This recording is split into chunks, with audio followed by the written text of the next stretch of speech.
Hey everyone, welcome to Atomo. My name's Andrew. It's Tuesday, March 21st. There is a lot going on in Bankerland. We got coconut crazies, Coco, and I like this little bit by Paul McInerney. The Credit Suisse thing has been revealing about Middle Eastern sovereign wealth funds. So there is one of the Saudi Arabia sovereign wealth fund is the primary shareholder of Credit Suisse. I'll just read this here. You make fun of dictatorships, and then you can change the law over a weekend. What's the difference between Saudi Arabia and Switzerland now? It's really bad, says one person close to one of the three major shareholders. Yeah, the Saudis have a big stake in Credit Suisse. And as I'll get into the update here, they played a shell game with their legal structures and actually uh, created a situation where it looks like the Saudi sovereign wealth fund might, if they get anything, it's just going to be complete pennies on the dollar. So I'm going to go through some things here. Shout out to Tom Luongo, Phil Gibson, another person by the name of Dom. I think there are others that have put together a very good piece that I'll link, but I'll kind of step through this, read, and put some color on what has been happening. So we have to start to the Silicon Valley Bank. We got the three S's, the Silvergate, Silicon Valley Bank, and Signature Banks. The big thing about, let's take Silicon Valley Bank, and these banks didn't just, this is speculation, but the banks didn't just fail because of, well, rates went up and kaboom, there they went. Maybe it can be that simple, but this looks a little bit more targeted because there's some specifics of these banks. They weren't registered as, you know, independently, or there's a SVIB, I think it is saying that it's a strategically important bank, or SIB, something to that effect, because the Silicon Valley Bank wanted to play a game outside of regulatory intervention. So essentially, what Silicon Valley Bank did is if they had $1 billion, they would invest the $1 billion out to a startup company, because Silicon Valley Bank, tech startups, they'll lend the money out, but on the term sheet it says, well, thou shalt put your money back into Silicon Valley Bank. So I lend you $1 billion, Silicon Valley Bank gets $1 billion back, close to it. This stuff gets to start to consume through operating and whatnot. But essentially, then they can take almost that $1 billion and deploy it out to another bank. And then the term sheet says you now have to invest that $1 billion back to Silicon Valley Bank, which then would lend it out again to another startup and put on the term sheet they have to use Silicon Valley Bank for all that, including even as far as you do your car payments, you do your mortgages, you do your office purchases, real estate purchases, all through Silicon Valley Bank. So the amount of leverage that they're taking, like fractional reserve lending, is just the way the system is, like it or not. If you hate it, try putting money in gold under your mattress. It doesn't exactly work that way. This is the system we have. We have to work with it. But you'll get things like Silicon Valley Bank then taking on all this ways of operating money. And then allegedly that's if I want to do, okay, no financial advice in this video, no medical advice, no legal advice. Just to get that out of the way. The other part of this is a lot of channels of money that kind of go out from the government allegedly have found their way back to Silicon Valley Bank. We'll know more as we go through the process of unbuttoning what happened there. Potentially a couple of things going on. One is the Democratic National Convention. If I were to give money to Ukraine and through things like FTX and other ways of me converting that to crypto, I can take those offshore dollars and then rehome them back into the bank. So Silicon Valley Bank was working on some crypto plumbing. Fed Chair Powell says he doesn't have a problem with Bitcoin. He has a problem with stable coins.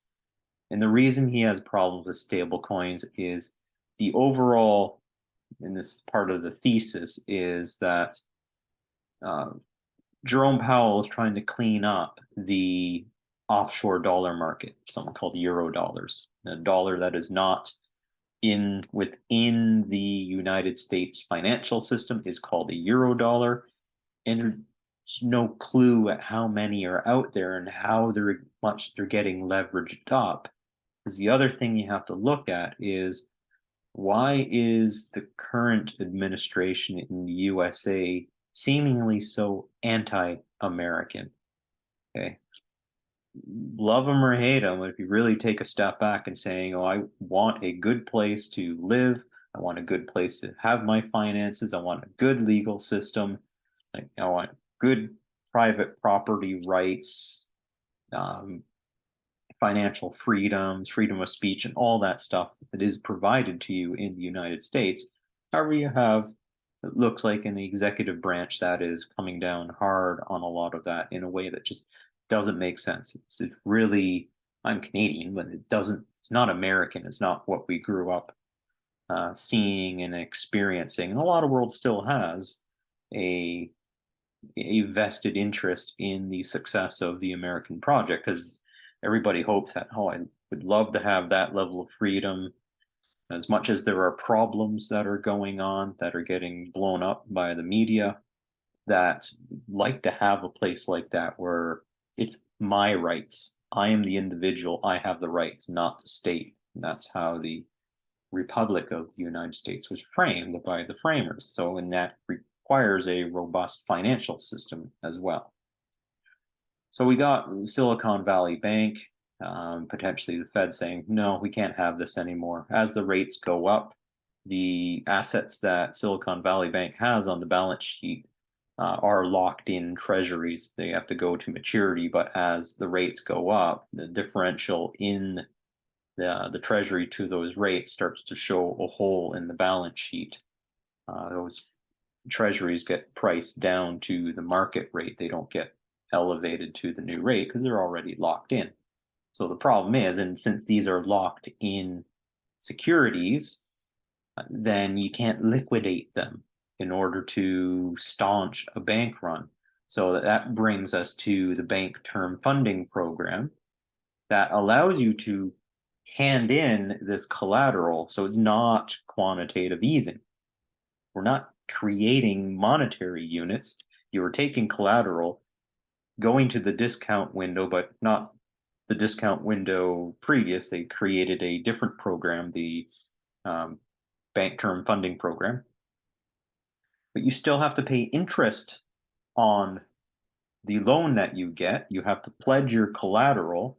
You'll get new collateral for that, because I can't liquidate these treasuries, but I can hand them into this window and I'll get liquid assets in terms of cash.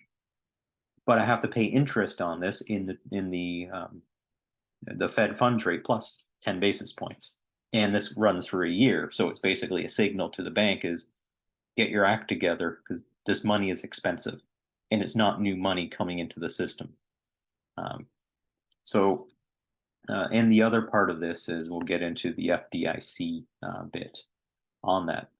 So now that you can, as long as you held these treasuries before, I think March 13th or something, there's a cutoff date. You just can't go out fishing for your underwater assets and then hand them in and hopefully try to work that. I can't see how to work that with the interest rate that you pay on this stuff. So it does look like mentally trying to think, okay, how could I make money off of this? I don't think so.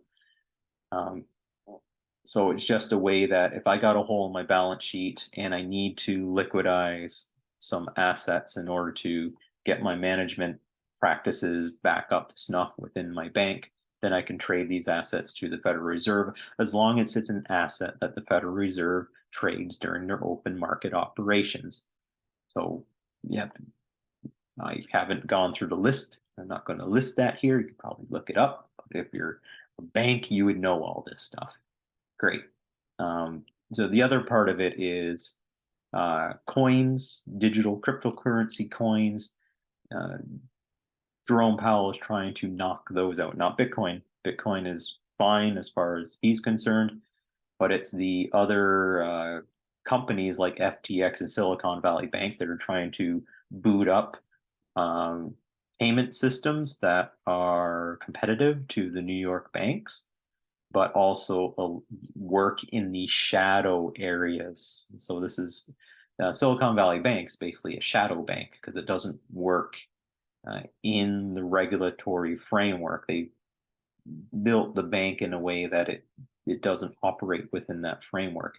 So it becomes a pool of euro dollars, but within US soil. And this is something you'll watch the trend here that Chairman Powell is trying to put an end to.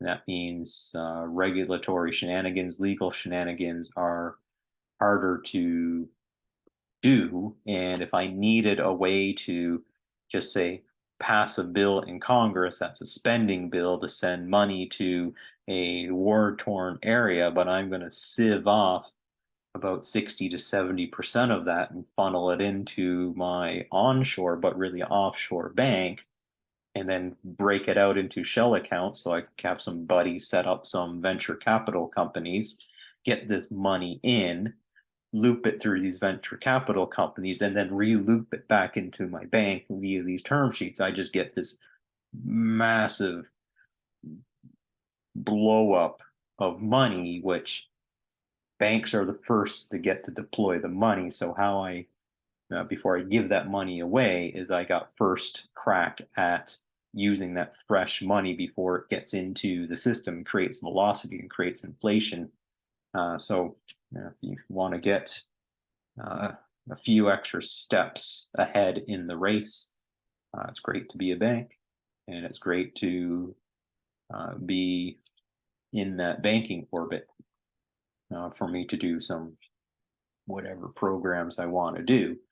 But now Jerome Powell's come and he's kind of broken the hose of this. So he's broken your bank, which is your little money humbling operation. And so that's it. But they got to keep some of their millions, if not billions. But now there's enough of the gears that have been damaged in this, and all the eyeballs are on it. So it's now very difficult to do this. So this is going to be an interesting election cycle for the US in 2024. I think some of the funding that these, like the DNC, will have to find other ways to fund, like probably it brings them down on par with the conservatives, because conservatives have a hard time to cheat. They're just not creative enough at it. There are swap lines open with the Federal Reserve, so the ability for you to bring some currency and swap it into US dollars, because US dollars is still a very, very good currency to work in around the world. A lot of the infrastructure is still in place, even though the BRICS and the global South countries are swapping to or changing their systems. They're losing trust. It's all about confidence. All of this is about confidence. Fractional reserve banking works on confidence. Now you got other groups within the world, especially the global South, they're saying, okay, we're just done with what you're doing.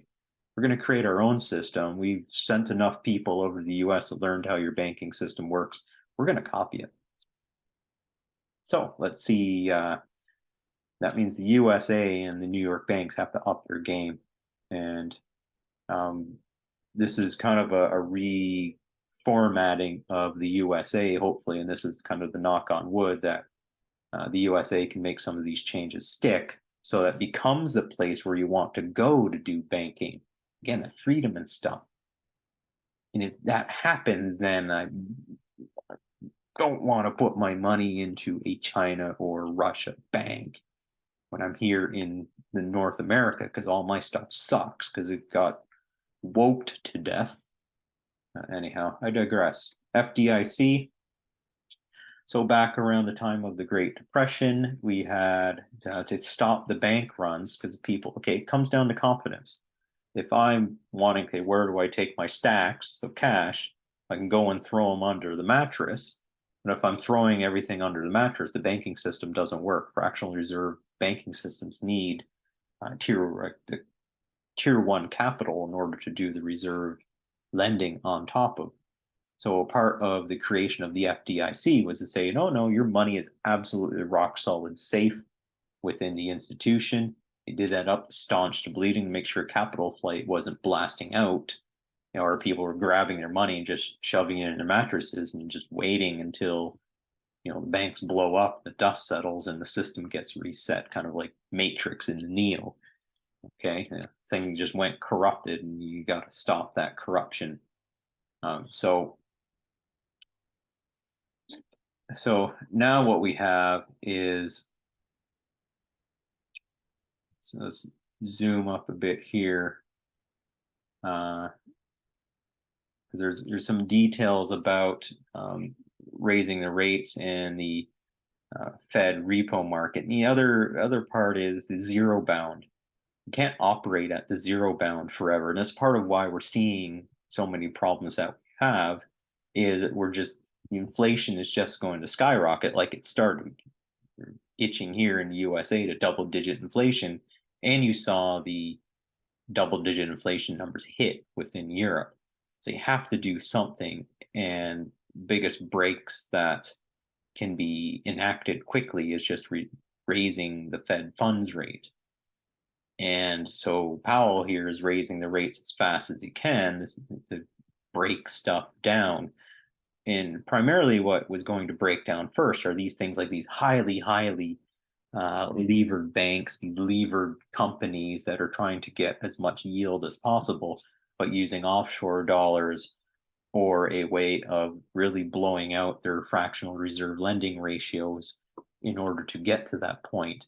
And that just keeps putting so much fuel on the inflation fire that you just have to put the brakes on that and get back to more. How do we get savers to get some leverage of their money when they put that in the bank? There's getting nothing on a zero bound. So that means we have to play these casino games of quantitative easing, throwing money into the stock market, riding the wave up. And the people who don't have access to those instruments, like if you want to go and save $100 and maybe get an extra $5 at the end of the year on it, you can't do that unless you trade stocks, which requires a whole set of skills and financial acumen. And just Joe person on the street just wants to say, can I at least get 5% on my money and go back to the old style of maybe I can have retirement funds based on savings rates? Wouldn't that be awesome? And then companies then have to determine that the projects that they're going to fund is going to get return on the investment, so they can't go out and do latte parties on the rooftop of their overpriced buildings and then delivering absolutely nothing except censorship, getting backed by government funding for doing that. Now I'm talking about Silicon Valley and some of you big tech companies. So FDIC insurance gets increased. It's actually limitless, I believe, what's happening now. And that's, again, to put the backstops on the bank to ensure that if you're insured and your bank is insured and your deposits are insured, that you got the FDIC behind you, you're going to be taken care of. You don't need to pull the money out and put it into your mattress. So, and the same here in Canada, you have to look at the IROC, and there's other, your banks will have the stamps on it showing when you go to their website, you're going to have the things about the insurance and the anti-money laundering, and so it means they got controls in place for things like Silicon Valley Bank was doing that, allegedly the bank is ensuring that it's not happening. So now we come to Credit Suisse. So now we have to look at and say, well, as these things are happening, as we even see First Republic Bank in the USA, and that one looks like it's getting taken care of. You see how Silicon Valley Bank just died, Signature Bank just died. But First Republic was getting rescued because it's a bank. So it's not about Jamie Dimon and JP Morgan coming in and rolling up the regionals into the big powerful banks. Jamie Dimon doesn't want to deal with regional banking. If I want to build a bridge down the road here and replace an old bridge, Jamie Dimon doesn't want to deal with that. He'd rather have the regionals deal with the projects that are within the community. And this is something I espouse as well, is you want to make sure that you got community level groups. It's kind of goes back to the Exodus and when the Jews got out of Egypt and they kept going to Moses to solve all the problems. They said, well, no, you have to have layers of, like, your family is your first layer of dealing with conflict. You can keep a lot of that conflict within your family and resolve it, then it doesn't leak out into the system. That means the system has to get behind all these problems that are happening, and that's just, you don't want to sit, you have a spat with somebody in your household and you have to wait 2 years for a magistrate to hear your case. You'd rather have the ability to solve these within your household. So that comes to, in order to, we want to have the financial systems at that level of community so that you are supported. And this is how great civilizations work, is proper autonomy is aggregated down, pushed down to the appropriate level. That means you have responsibility within this system. You just can't abdicate that responsibility. And that, again, requires financial system to be set up the same way. So Tom gives timelines here. I'll go over the timeline. Is you saw the EU and US force Russia to invade Ukraine. This is a position I have as well, that it was just basically much like the thing with Japan in World War II. We're just going to keep aggravating you until something happens. And it was actually Ukraine was looking to go into the Donbass first and actually take it over, but Russia did like a hatchet job really quickly to just set something up and get it out there. So then you have a liquidity spiral of commodity prices, because now all the sanctions start to bump the commodity prices around, especially in the energy systems. Take a look at Europe with Nord Stream being blown up. Now you don't have cheap energy. And as Zoltan Pozar said, and he's a Credit Suisse analyst, but said in one of his articles that, well, you got $20 billion or euros a year coming into Germany that funds 2 trillion euros a year in industrial output. That's very significant. And there's no other pipeline like Nord Stream. And with Nord Stream 1 and 2 online, that's about 110 billion cubic meters a year. There's nothing comparable to it in Europe for just the sheer amount of energy that can go in. If you're just little people in Europe, you should be absolutely just livid for that, because that's killing your ability to live a decent life, just making you poor. So the Fed raises rate to combat inflation while having decoupled U.S. banks mostly from Europe. There is a decoupling, especially in the LIBOR and SOFR.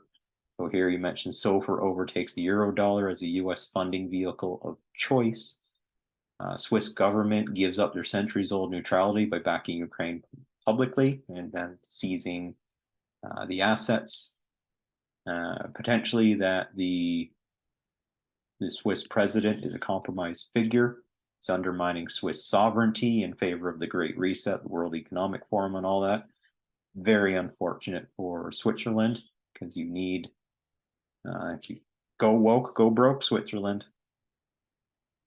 You got a type of democratic system where you can put the brakes on this stuff. You gotta be thinking about these chess moves, because this is gonna, if not, it's already gone away from you.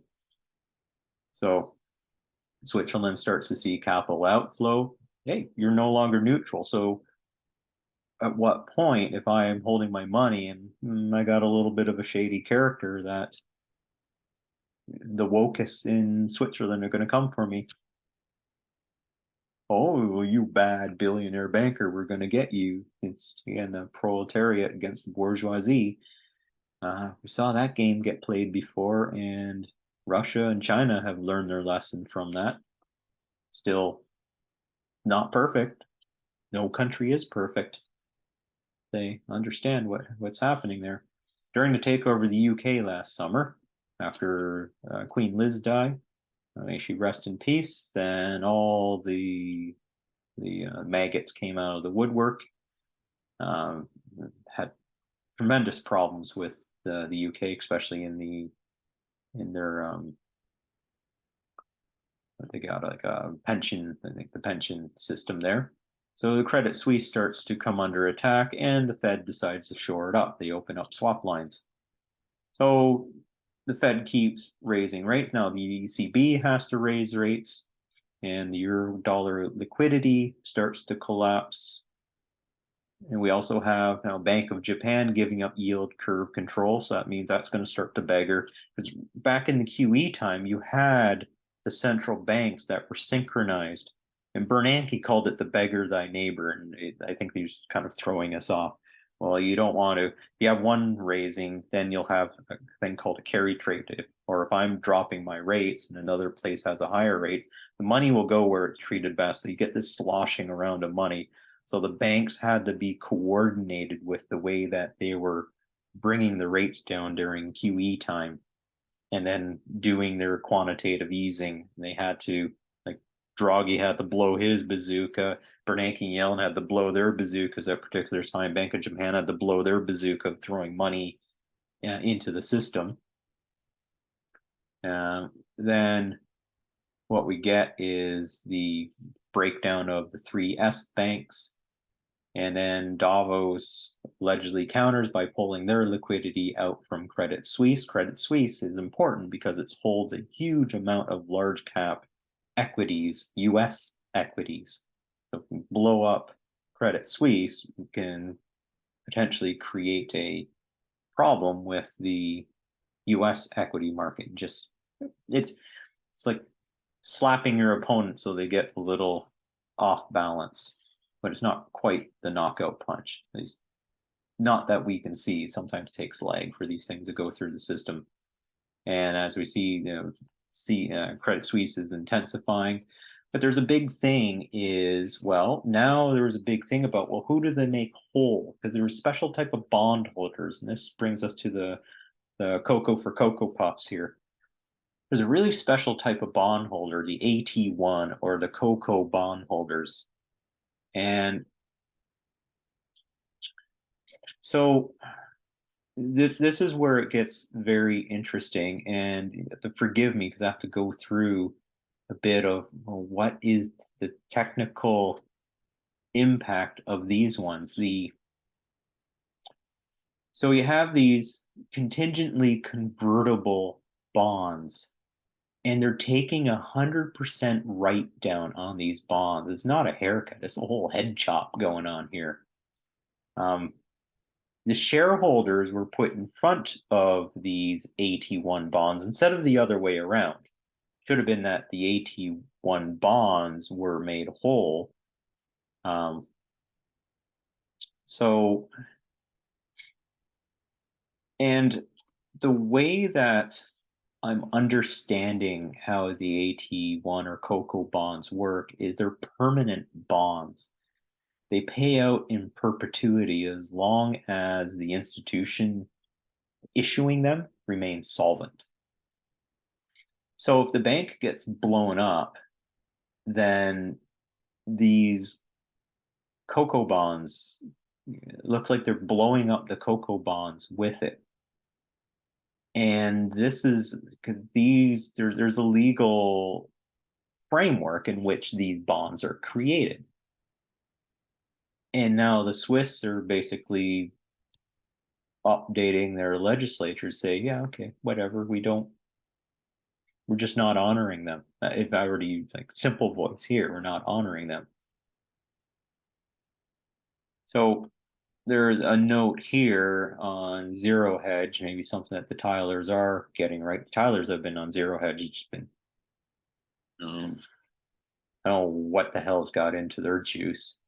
So as Bloomberg notes, the causes that led to bonds being marked to zero aren't common. Only AT1 bonds of Credit Suisse and UBS Group AG have language in their terms that allows for a permanent write-down. Most other banks in Europe and the UK have more protections, according to this Bloomberg analyst. Now, there is an idea that George Soros wanted to. So if George Soros and Klaus Schwab had their way, they would find a way to detonate the European market so that they could default on all the debt that's happening. And this could be, a way of blowing out a bank and then eliminating some of the bonds, which would start to destroy some of the debt. But they want to get rid of those Cocos because what Klaus and company are potentially wanting to do is to obliterate the Europe financial system, roll it up into the IMF or ECB, and then issue perpetual bonds to themselves because they will help with their colleagues reboot the European banking system under their tutelage, issue themselves bonds in perpetuity, and basically consolidate power that way. It's like I hold these highest tier bond that's always going to pay me. So whatever institution that they put into place as the controlling body, kind of got the organs of whatever sort of socialist regime that they put together, they'll be at the head of it and have this perpetual rent being paid to them for being the overlord of that. So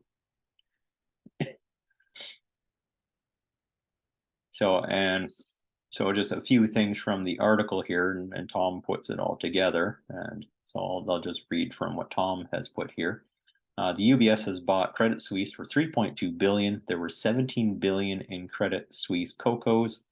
As of last Friday's close, the UBS market cap was 56.5 billion. That would have made the Coco holders the biggest ownership group in UBS. Would have. They got to blow them up. You don't want this again. I was talking about, well, if I want to be the ruling class of the financial system, I can't have this other class immediately get put to the front of the queue. We got to blow them up. Okay. All right. So does anyone think that UBS would buy Credit Suisse and hand over ownership of the bank at the same time? No. They wouldn't deal for that. So they had to blow this thing up. And what did the UBS term sheet for merging with Credit Suisse do? Not only did it block the effective takeover of Credit Suisse by the Coco bondholders who were likely behind the attacks on it in the first place, it impaired the idea of Coco or perpetual bonds in the minds of investors, ensuring that this form of hostile takeover doesn't happen in the future. So maybe that could be a silver lining there, is this was the only outcome where both the Swiss National Bank and the Fed maintain any semblance over control of Swiss monetary policy, merge UBS with Credit Suisse, and write the Coco bonds to zero, freezing out a hostile takeover event. So that's the other thing. So on the one side, it's you're blowing up a legal framework here, and taking a look at, no, we have to pull open the Cocos and see who is actually going to take control of it. Because on the first part is, well, you got a legal framework, you got a legal framework, and part of keeping confidence is maintaining your legal frameworks. But on the other side, if you just found a way to kind of obliterate your enemy from attaining that power again, depending on who holds the Cocos that were going in, who potentially could have taken over UBS in kind of a Trojan horse style. Now, if we look at it that way, because there's a couple lenses to look at, it's either bad on you for breaking the kind of legal framework here, but also maybe it's like, well, you know what? We didn't want this other thing to happen. So what we had to do is we just had to go obliterate everything in righteous fire and ensure that that my enemy wasn't going to gain any territory. Again, it's a bit of a kind of a financial world war that's going on. So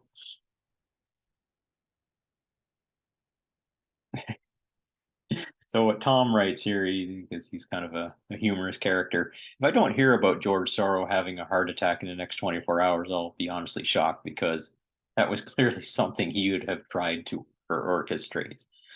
Yeah, so this is kind of getting a master class in some of these financial instruments, and potentially how, now we have to keep an eye on these AT1 bondholders, or these Coco banks, and saying, who are these people?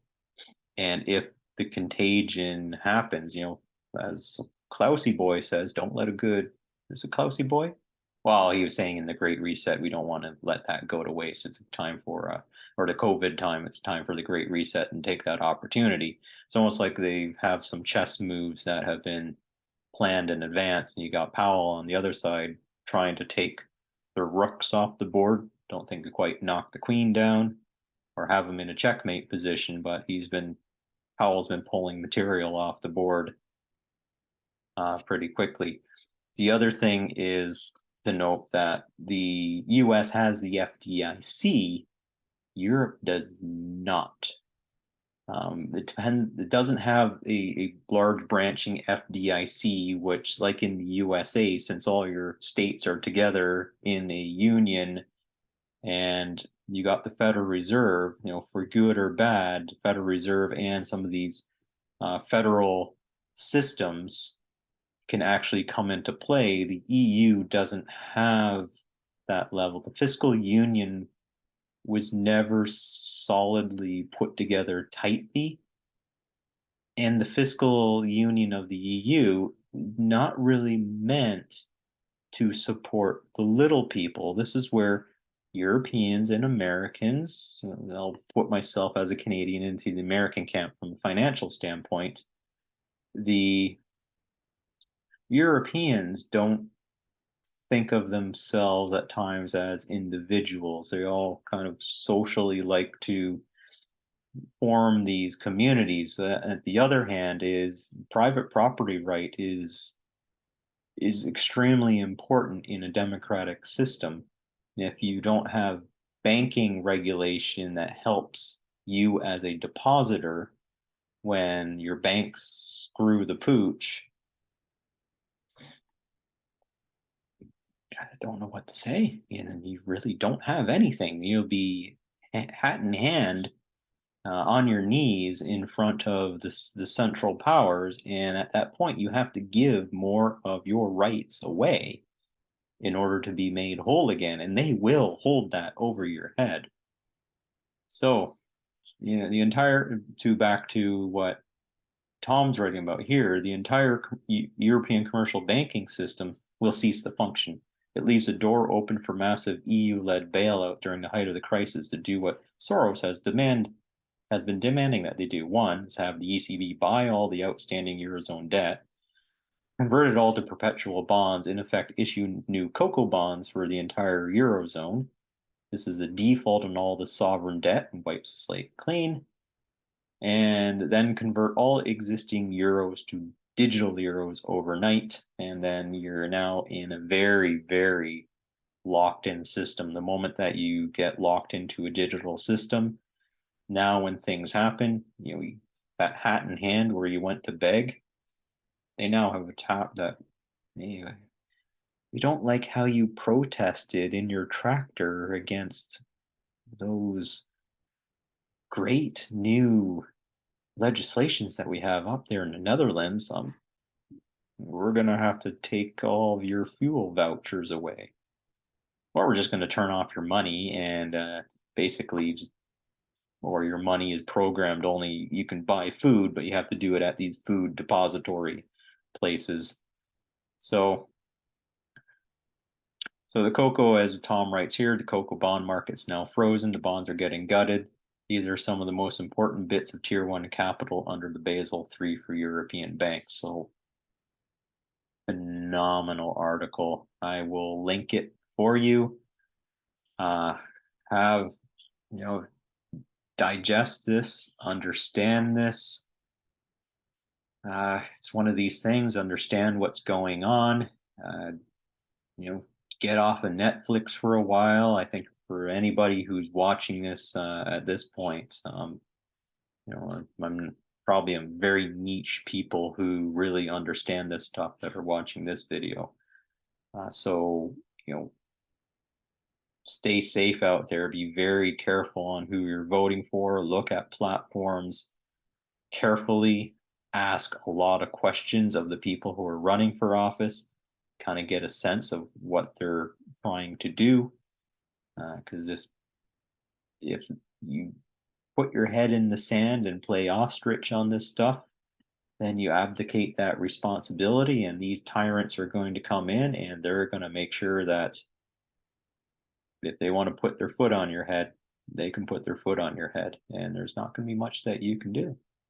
So that's, help make the miracle happen. Yeah. Have a good Tuesday, and wish you well.